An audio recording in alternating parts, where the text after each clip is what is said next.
તો હેલો ગાય, સ્વાગત છે તમારું નવા મિની વ્લોગમાં। વાગી ગયા હતા 5:30 અને આપણે જતા હતા અગાસીએ થોડીક વાર ફ્રી ફીલ કરવા માટે। અગાસીએ જઈ અને નેચર જોયું, વરસાદ આવ્યો પછી અગાસીનો નજારો ખૂબ સારો હતો જૂનાગઢનો, અને સામે ગિરનારનો નજારો પણ ખૂબ સરસ હતો। આ સામે છે ગિરનાર, જે હમણાં તમને બતાવું છું। જો ગાઈસ, ગિરનાર આખો વાદળાથી ઢંકાયેલો હતો, બહુ સરસ નજારો। પછી હું અને મારો ભાઈ 6:30 આસપાસ નીકળી ગયા બહાર આટો મારવા મારા કાકાના ઘરે। મારા કાકાના ઘરે જતા હતા, ત્યાં બેઠા ખૂબ ધમાલ મસ્તી કરી બે ભાઈઓ। જોઈ રહ્યા છો, જો અમે મારા કાકાના ઘરે પહોંચી ગયા।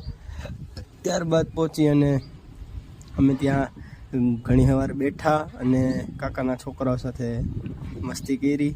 આ અમે બધા જો વેફર અને ચોકલેટ ને એવું બધું, ડેરી મિલ્ક ને એવું બધું ખાતા હતા, મારો ભાઈ, મારા કાકાનો છોકરો, અમે બધા। અમે પછી અહીંયાથી નીકળી ગયા, 7 વાગી ગયા હતા। પછી